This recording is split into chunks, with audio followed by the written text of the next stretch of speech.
dulu. Ada nggak yang mau tidur langsung nyampe ke sekolah? Ada nggak? Harus siap-siap dulu nggak? Berarti sebelum kita berangkat ke sekolah ada langkah-langkahnya, bener nggak? Coba ibu tanya, kalau mau berangkat sekolah pertama itu apa dari bangun tidur?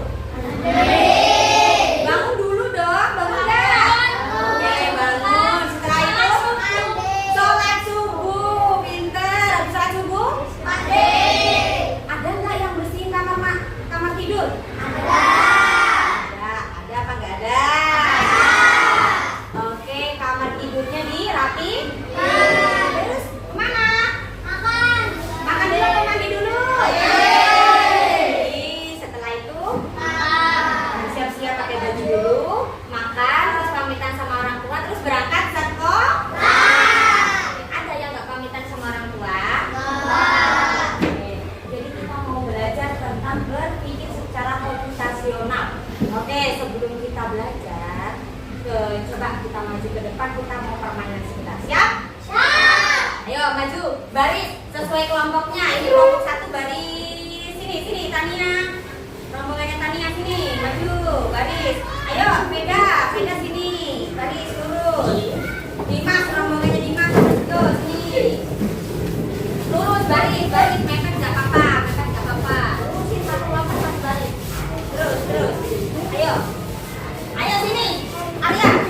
Dia kelompok yang belakang, Dian. Sini, awas ada kabel ya, nyangkut ya. Yo, baris lurus. Siap?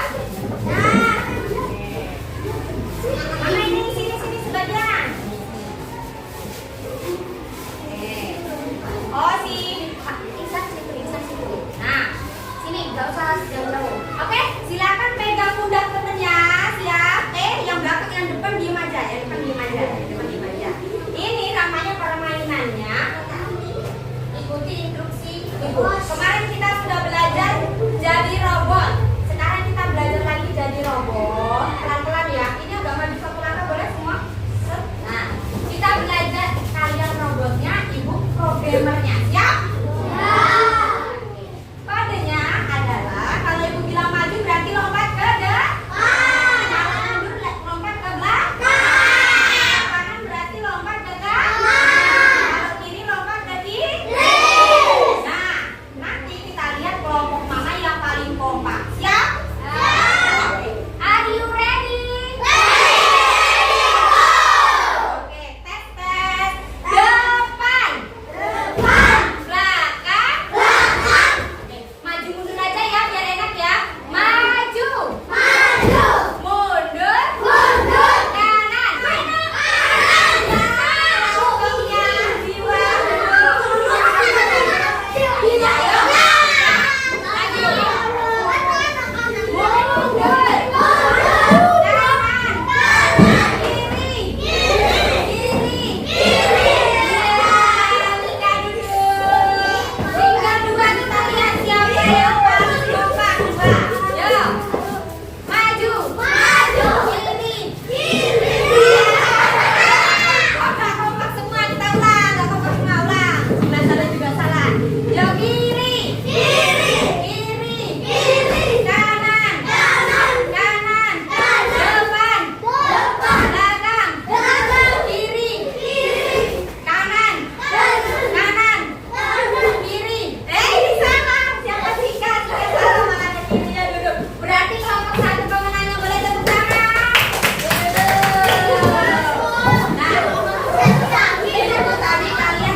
kode itu tentang kode-kodenya, tapi kalau kanan berarti ke kanan, kalau kiri ke kiri, maju berarti ke depan.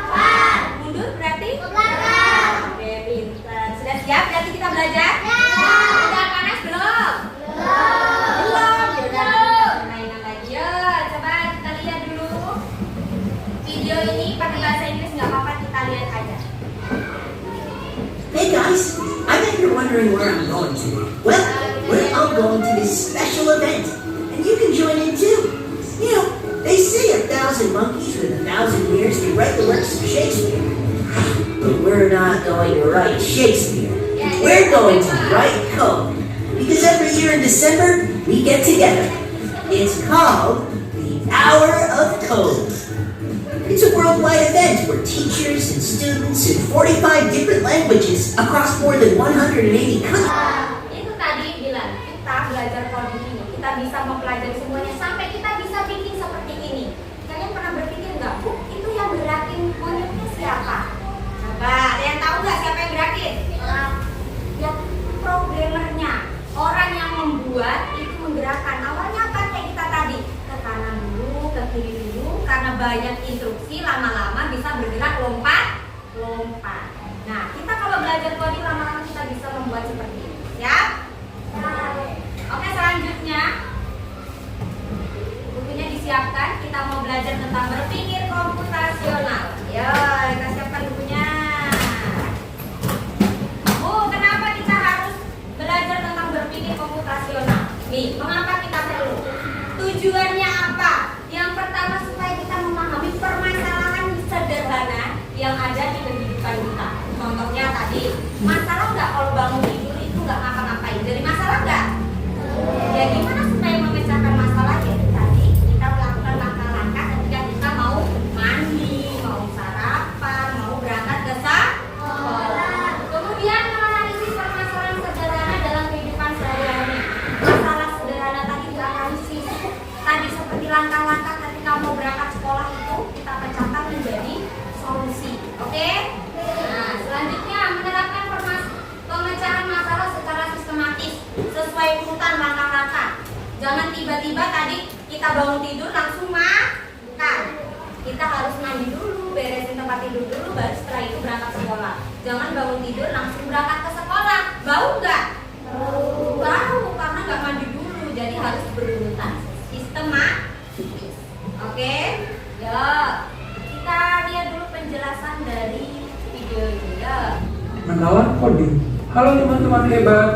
Pernah gak sih kalian membayangkan bagaimana caranya sebuah robot bisa bergerak atau bagaimana komputer tahu harus membuka game yang komplit? Nah, semua itu bisa terjadi karena coding. Yuk, hari ini kita kenalan dengan coding, bahasa ajaib yang bisa membuat komputer dan robot bekerja untuk kita. Coding itu apa sih? Coding adalah menulis perintah supaya komputer atau robot melakukan sesuatu sesuai keinginan kita. Coba bayangkan seperti ini. Kalau kamu ingin membuat teh, kamu gak bisa cuma bilang buatkan teh ya, karena robot tidak akan mengerti. Kamu harus memberi langkah-langkah yang jelas seperti ambil gelas, masukkan teh, tuang air panas, aduk, selesai. Nah, langkah-langkah seperti ini disebut instruksi. Kalau perintahnya salah atau tidak lengkap, robot bisa bingung loh. Misalnya, tuang air panas, tapi gelasnya belum diambil. Berikutnya. Nah, sekarang kita mau belajar berpikir komputasional. Tadi katanya dari video kita sudah sering melakukan coding, ya enggak? Ya. Contohnya si Faiz belum bisa bikin kopi, terus diajarin sama Cito. Harus turun nggak urutannya, langkah-langkahnya? Harus. Contohnya kalau dari robotnya, Faiznya jadi robot kayak tadi, cuma menuang air panas. Ambil gelas dulu apa nuang dulu? Gelas. Kalau nuang dulu nanti kena tangan jadinya, kena badan karena nggak ada penampung airnya. Makanya ambil gelas dulu baru dituang. Makanya kita sudah sering sekali melakukan kegiatan seperti berpikir komputasional. Sekarang kita harus tahu berpikir komputasional adalah cara menyelesaikan masalah dengan cara menguraikan masalah tersebut dan membuat solusi yang dapat dipahami oleh siapapun. Jadi berpikir komputasional itu sama dengan berpikir seperti komputer. Jadi kita kayak komputer, kita menciptakan program ke dalam komputer, itu namanya berpikir komputasional. Ya, yang kamu pikirin tadi langkah-langkah membuat kopi, langkah-langkah siap-siap ke sekolah, itu adalah berpikir komputasional. Oke, selanjutnya, nih unsur-unsur berpikir komputasional. Yang pertama sebelah sana ada dekomposisi, menguraikan masalah yang rumit menjadi masalah-masalah yang sederhana. Contohnya, masalahnya rumit, bagaimana langkah-langkah ketika akan memasak telur goreng, telur ceplok, itu masalah besarnya kan? Nah, kita pecahkan dekomposisi. Nah, kita ambil wajan dulu, itu kita jelaskan nanti. Selanjutnya pengenalan pola. Pengenalan pola adalah mengenali persamaan dalam masalah-masalah yang berbeda. Contohnya apa tadi kita bermain, persamaannya apa? Kalau kanan harus ke kanan. Seperti itu berulang. Nah, selanjutnya abstraksi. Abstraksi itu ambil informasi yang penting-penting aja. Kayak tadi Bu Ros bilangnya maju, kadang ke depan, kadang maju. Kalian udah tahu sama-sama, yang penting sama-sama langkahnya ke depan. Oke. Yang terakhir algoritma. Inti dari langkah-langkahnya itu apa aja? Ya kita ambil contohnya. Nih tadi Ibu udah sebutin. Ini apa? Gambar apa ini? Telur apa? Telur dadar. Beda nggak telur dadar sama telur ceplok? Beda. Cara masaknya sama apa beda? Beda. Oke. Ini dekomposisi contohnya. Telur dadar. Bagaimana memasak telur dadar? Tadi si Zidan bilang yang pertama apa? Menyiapkan telurnya. Benar apa enggak? Siapin dulu telurnya, masukkan telurnya ke mangkok dan dikocok atau diaduk. Ada yang langsung dimasukin ke wajan? Itu namanya telur mata sapi, telur ceplok. Oke. Terus yang ketiga tambah bumbu enggak? Terus tambah cabai. Ada yang kadang ditambah cabai? Ada yang enggak? Ada yang ditambah sosis atau topping lainnya? Enak enggak? Ada yang ditambah sayuran? Terus yang selanjutnya menyiapkan wajan dan spatula. Wajan, ada yang goreng nggak pakai wajan? Terus pakai wajan. Yuk. Terus menuangkan minyak ke dalam wajan di depan kompor dan tunggu sampai minyaknya panas. Masukkan telur dan bolak-balik telur hingga matang, kemudian angkat telur dari penggorengan. Bisa kan ini di rumah membuat? Dekomposisi tadi masalah besarnya bagaimana cara memasak telur dadar. Nah, kita bikin masalah-masalah kecil. Yang pertama kita harus nyiapin telur. Itu masalah-masalah kecil. Oke, selanjutnya. Nih polanya. Sesuatu yang berulang dan beraturan itu namanya pola. Nah, ketika akan masak telur dadar, sudah pasti kita akan menyiapkan bahan-bahan. Ya enggak? Kalau masak sudah pasti kita menyiapkan bahan. Gak mungkin kita masak nggak nyiapin bahan-bahan. Pola yang sering terjadi apa? Telur, bumbu, minyak. Terus alat-alatnya apa aja alatnya? Kompor, apa lagi? Wajan, apa lagi? Sepatu? Oke. Ada yang pakai selokan? Ada yang enggak ya? Oke, selanjutnya. Gas hotel katanya. Oke, contoh abstraksi yang ketiga, unsur dari berpikir komputasional adalah abstraksi. Ambil poin-poin pentingnya. Nih, tadi dekomposisi itu kan banyak cara-caranya. Sekarang masalahnya kita kumpulin jadi lebih dikit, yang sering kejadian aja. Yang sering kejadian aja. Yang pertama apa? Siapkan telur, udah wajib kan? Siapkan telur, terus masukin telur ke mangkok dan kocok atau aduk. Tambah bumbu, oke, wajib. Menyiapkan wajan dan spatula. Coba apa yang hilang? Tadi ada nyampurin cabai, hilang nggak? Sosis, hilang nggak? Karena tidak wajib, karena nggak semua orang masak menggunakan sosis dan cabai. Kita ambil yang biasanya yang penting-pentingnya itu apa? Oke, masalah yang pentingnya apa? Yaitu sudah pasti bumbunya yang dimasukkan, kemudian siapkan wajan, panaskan dan digoreng bolak-balik. Oke, paham? Intinya abstraksi ngambil poinnya aja.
Nah, sebelum kita tutup, kita harus evaluasi dulu apa yang kalian pahami tentang pembelajaran kali ini. Ayo kita kerjakan dulu.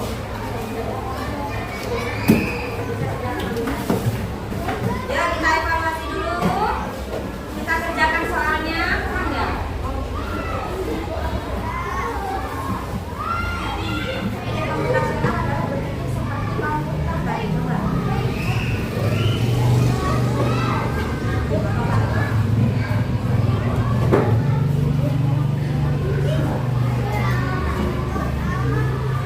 Nah, yang kedua, apa sebutkan unsur-unsur dalam berpikir komputasional? Unsur-unsurnya apa aja tadi?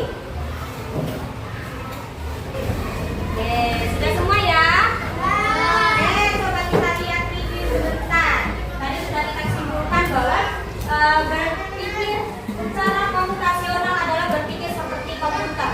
Soal nomor pertama, apa yang dimaksud dengan berpikir secara komputasional? Adalah berpikir seperti komputer, memecahkan masalah secara sistematis. Benar apa salah? Oke, pintar. Yang kedua, unsur-unsur dalam berpikir komputasional apa saja? Yang pertama, dekomposisi. Yang kedua, pengenalan formula. Ketiga, abstraksi. Pintar. Yang keempat, algoritma. Nah, pintar. Terus soal nomor 3, ini nomor 2 sudah benar ini. Banyak benarnya. Parah ya, punya parah. Yang kedua, apa yang dimaksud dengan dekomposisi? Dekomposisi apa? Menguraikan masalah yang rumit menjadi masalah yang sederhana. Oke, pintar. Menguraikan masalah yang rumit menjadi yang sederhana. Yang keempat, ada apa yang dimaksud dengan algoritma? Algoritma tadi apa? Langkah.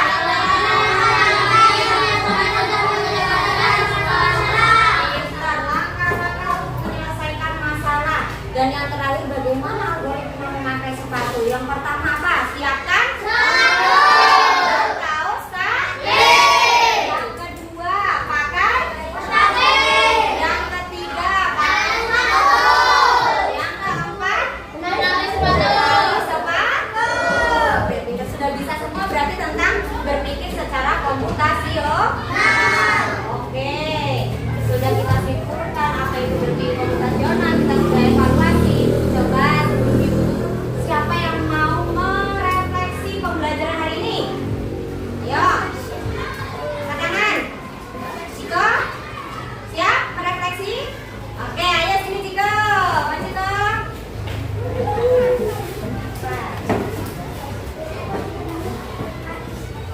Ayo, nanti habis itu satu lagi ya refleksi ya. Hasan habis ini San, kita refleksi San. Ya. Ini Ciko. Nah, gimana pembelajaran hari ini? Apa yang kamu rasakan? Seru yang Oh, seru bagian bermain? Seru nggak tadi pas memecahkan masalah bareng kelompok yang bermain kelereng? Seru. Oke, boleh tepuk tangan buat kita. Hasan tadi mau refleksi, boleh sini Hasan.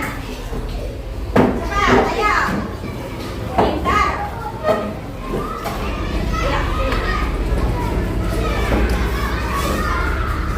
Nah, Hasan, gimana perasaannya hari ini belajar tentang berpikir komputasional? Seru, senang, atau bagaimana? Atau capek tuh? Bagaimana? Seru. Bagian mana yang seru?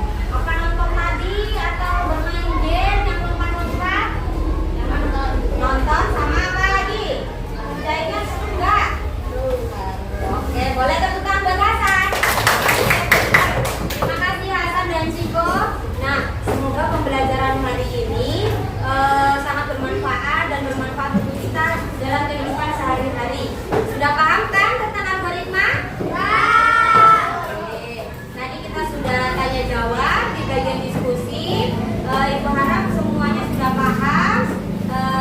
Sebelum Ibu tutup, Ibu mohon maaf apabila ada kesalahan kata, baik tindakan, dan semoga pembelajaran selanjutnya kita akan mempelajari tentang pemrograman dasar. Kita akan belajar tentang bagaimana